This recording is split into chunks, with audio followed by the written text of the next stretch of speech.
Olá, queridos, a graça e a paz do nosso Senhor Jesus Cristo mais uma vez. Vamos para quase 2 anos. Ontem fizemos 2 anos de pandemia, 2 anos que nós estamos gravando esse material para você através do canal do YouTube. E hoje a 12ª aula falando sobre a supremacia das Escrituras, falando sobre a inerrante, infalível, inspirada palavra de Deus. E hoje vamos falar sobre as epístolas, como elas instruem e formam os cristãos. Vamos orar então? Pai, nós somos gratos ao Senhor por todas as coisas, Deus, que pelo Teu Espírito, Pai, nós possamos realmente ser agradecidos por cada momento que nós tivemos, por cada, Deus, aula, por cada tema, por cada, Deus, ministração que o Senhor permitiu que fosse feita ao nosso coração. Nós abençoamos, Papai, a Casa Publicadora das Assembleias de Deus, os irmãos da Assembleia de Deus da Igreja, que têm se esforçado por esse material e juntos possamos realmente glorificar o Teu nome. Abençoa o meu irmão, a minha irmã, que tem realmente investido tempo, tem se dedicado, Deus, para estudar as Escrituras, para conhecer mais do Senhor. Abençoa nesse dia e que o Teu nome, Papai, seja glorificado em todas as coisas.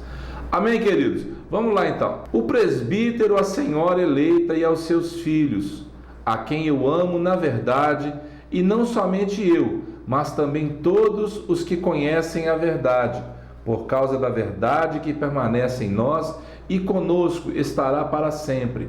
A graça, a misericórdia e a paz, da parte de Deus Pai e de Jesus Cristo, o Filho do Pai, serão conosco em verdade e em amor.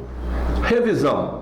Você já está cansado desses temas, estamos chegando ao final do trimestre, mas é muito bom a gente entender que falamos durante todo esse tempo sobre a autoridade, sobre a infalibilidade, sobre a inspiração, a inerrância, a estrutura da palavra, como que nós devemos ler a palavra, a Bíblia como um guia prático, né? Como se fosse um manual de instrução para a gente, a Bíblia transformando pessoas, sobre os 5 primeiros livros da Escritura, o Pentateuco, sobre os Evangelhos, os livros históricos, poéticos, os profetas maiores, menores, o livro de Lucas, o livro de Atos, e hoje vamos falar sobre as epístolas, ou seja, sobre as cartas.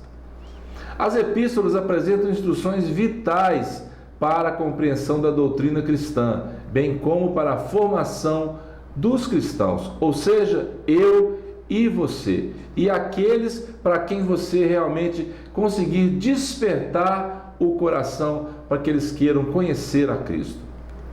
É fundamental que o crente conheça as doutrinas bíblicas registradas nas cartas do Novo Testamento. Seus ensinamentos trazem o aperfeiçoamento da fé e amadurecimento do caráter cristão. Tudo que a igreja precisa conhecer no que diz respeito à vontade de Deus está onde? Na Bíblia. As epístolas trazem as instruções doutrinárias que orientam os crentes à prática da fé, à santificação e, que mais? A preparação para a vida eterna. Nós precisamos nos preparar. Sabia que muitas pessoas não querem o céu? Elas falam que querem para o céu, mas no céu é um lugar de paz. O céu vai ser um lugar de gozo eterno. O céu vai ser um lugar de presença do Espírito Santo de Deus junto conosco, Jesus. E muitas pessoas não querem isso. Se você perguntar para a pessoa assim, você quer ir para o inferno? Muitos vão falar com você, não, que isso? Imagina se eu quero ir para o inferno. Mas por que as atitudes delas têm levado elas para o inferno? Estão cada dia mais afastadas de Deus, estão cada dia mais longe da vontade de Deus para elas. Precisamos pensar nisso. Por isso as Sagradas Escrituras trazem para nós a inspiração divina. Amém? No uso geral, o termo epístola refere-se à correspondência escrita, seja particular ou seja pública. A introdução. Elas correspondem a 21 dos 27 livros do Novo Testamento. As cartas ou epístolas paulinas são 13 e as gerais, chamadas também assim, são 8.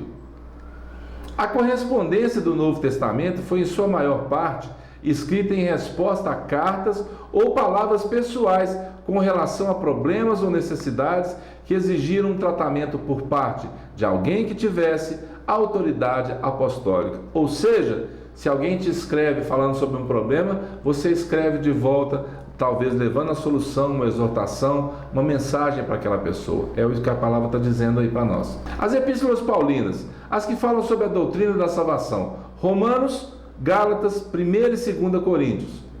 As que falam sobre a doutrina de Cristo, ou seja, quem é o Senhor Jesus, o que ele veio fazer, Efésios, Filipenses e Colossenses. Cristo é a suficiência para todo cristão, como Paulo escreve aos Colossenses, Cristo é tudo em todos.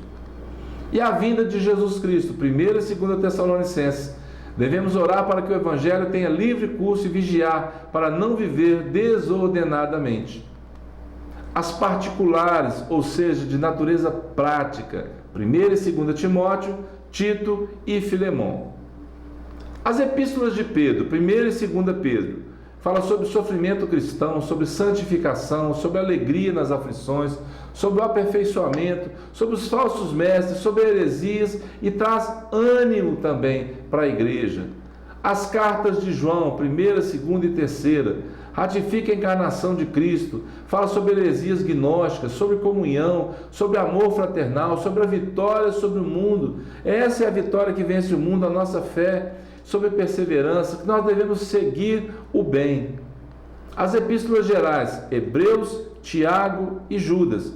Hebreus fala sobre a supremacia de Cristo, Tiago fala sobre a fé sem obras, que ela é morta, e Tiago fala outras coisas também, e Judas fala sobre a batalha pela fé. A mensagem das epístolas permanece atual, ressalta a justificação, a santificação e glorificação do crente.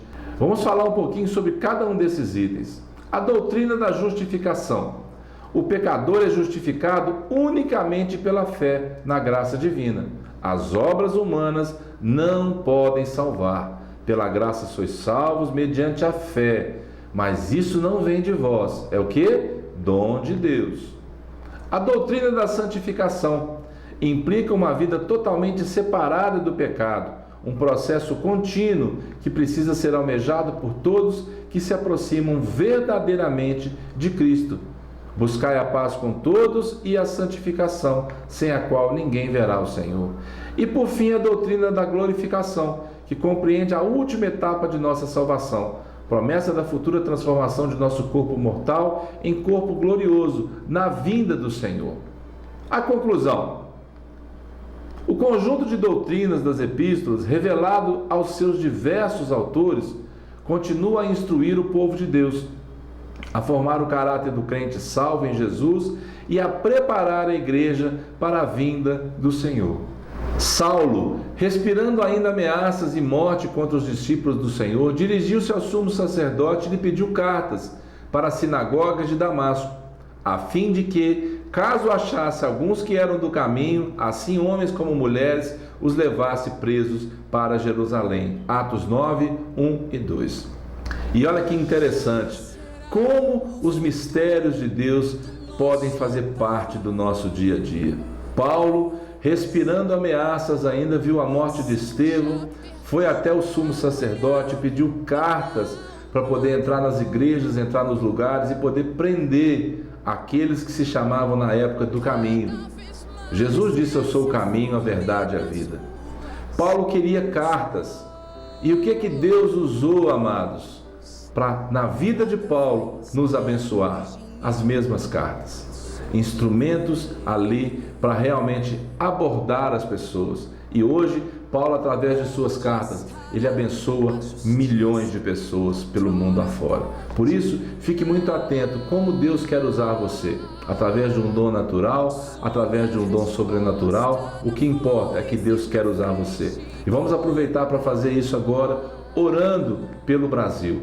Para que os efeitos, para que as consequências dessa guerra mundial que nós estamos vivendo sejam realmente um reflexo da nossa vida com Deus, diminuindo para muitos o efeito dessa guerra.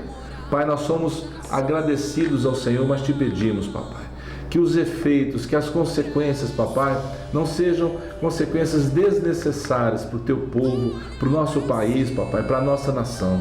Deus, que o Senhor, realmente nós não podemos orar para que isso não aconteça, porque só disso estar acontecendo, cumpre-se a Tua palavra nas nossas vidas, papai, da Tua vinda, da brevidade, papai, do tempo que nos resta para o Senhor voltar. Por isso não te pedimos isso, mas te pedimos sobre os efeitos dessa guerra para a família brasileira, para o nosso país, para a nossa nação, para a economia, para a política, para tudo, papai. Pedimos que o Senhor possa, Deus, realmente diminuir, Deus, o efeito dessas coisas, para que o Teu povo possa Te reconhecer, possa agradecer e possa passar por isso, papai, glorificando o Teu nome. E nessa hora nós Te agradecemos, papai, pelo Teu cuidado até aqui, pelo Teu zelo conosco. Muito obrigado, Pai, em nome de Jesus. Amém, queridos? Até a próxima. Não se esqueça, compartilhe essa aula com as pessoas, mande nos seus grupos, incentive as pessoas a participar da escola dominical, a ler a Bíblia, a estudar a Bíblia, e que o Senhor te abençoe. Um abraço e até a próxima, em nome de Jesus.